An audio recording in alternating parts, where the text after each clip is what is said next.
thought how boring it would be to rush about this country in a motor car.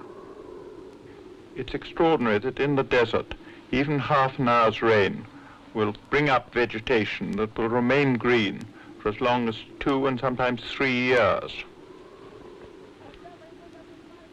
When you're looking around for a place to camp, the first consideration is if there's any grazing for the animals. And after that, you try and find a dune or somewhere where you get a bit of shelter from the wind.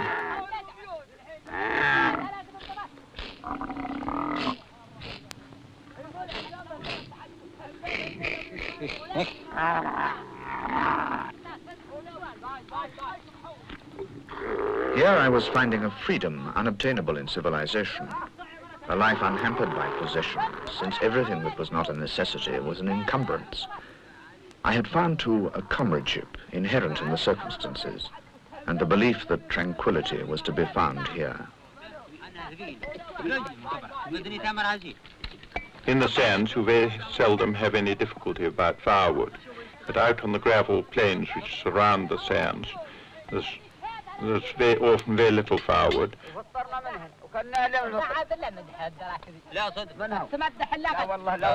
When we traveled in the desert, we were always hungry.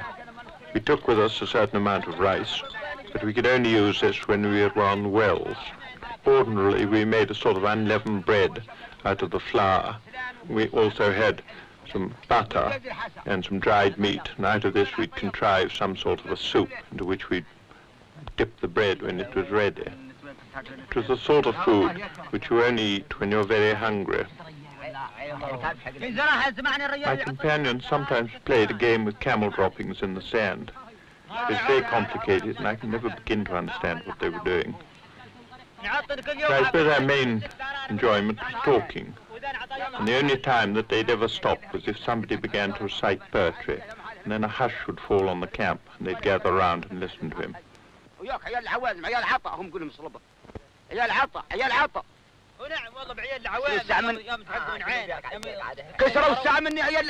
They were very self-sufficient. After all, they'd been leading this sort of life for centuries, and I found it was a mistake to try and introduce things from outside.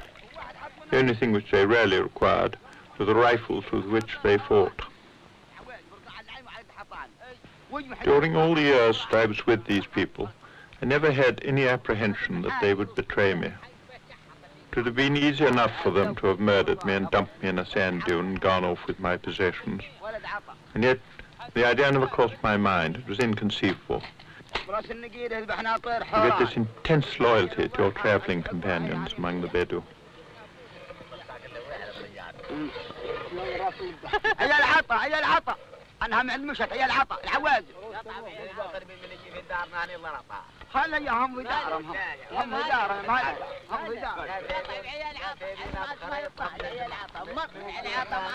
ان شاء الله نعطي الأيواد حقهم ما نظلمهم.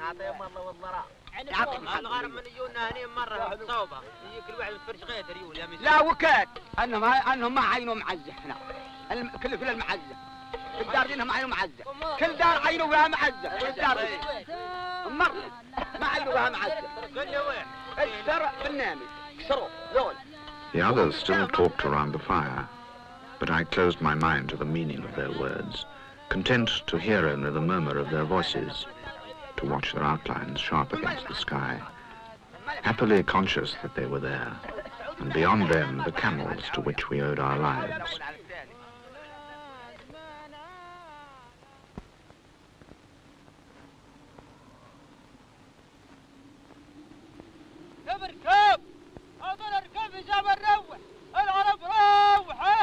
In parts of the sand where we weren't afraid of raiders, we used to leave our camels out at night. They tended to drift for miles, always going towards their homelands. It was a life that produced much that was noble, nothing that was gracious. A few years' relief from the anxiety of want was the most they ever hoped for. It seemed to me pathetically little, and yet I knew it was magnificently enough.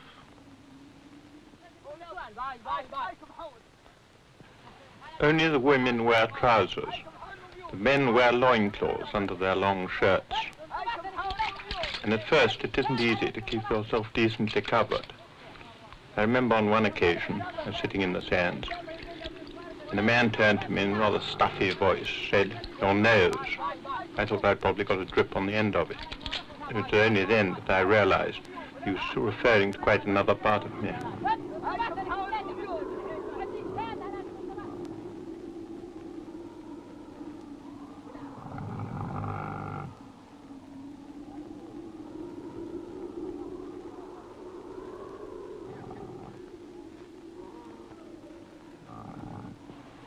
I'd never met a Bedou who was greedy, in spite of the hardship of their lives. When you've got meat, they always cast lots for it. This isn't because somebody's going to complain that he's been given too little, but because inevitably somebody will say that he's got more than the others. When they've been eating dates, they very often save a little for their camels, and then a man gets up and goes over and feeds it to his camels.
It's incredible the way the Bedou can identify and read tracks. When I was near Mukshin, we were riding along and we saw some marks on the sand. And Sultan, one of the men with me, turned to another and said, "Whose tracks are those?" The man got off, looked at him for a while, crumbled up some camel dung in his hand, climbed back onto his camel and said, "6 Awama, they've come from the north. They've raided the Junaba on the southern sands. They've taken 3 camels, they watered at Salala, and they passed this way 6 days ago." We'd been 17 days without seeing Arabs. We went for another 23. And when eventually we met up with some, we heard the story of this raid, and the only thing we didn't already know was that they'd killed 3 of the Junaba.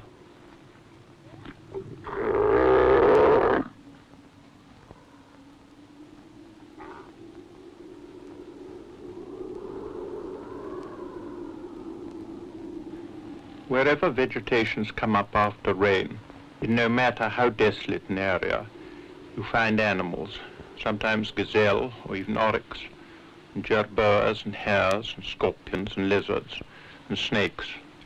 A lot of snakes in the desert. I was always afraid when I went out at night to collect the camels that I might tread on one of them.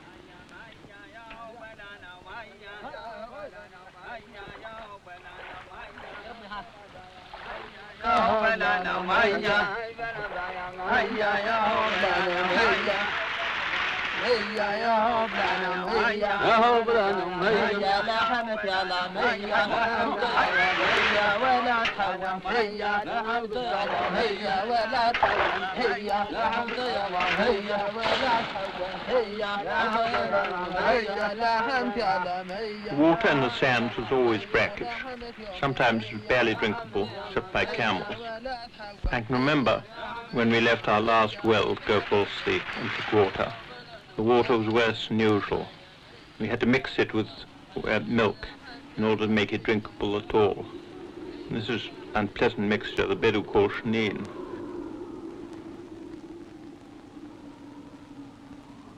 These men were cheerful and full of talk. The grazing was good. The camels, several in milk, would soon be fat. Life by their standards would be easy this year. But I thought of other years, when the exhausted scouts rode back to the wells to speak through blackened, bleeding lips of desolation in the sands, of emptiness, such as I myself had seen on the way back from Ghanim.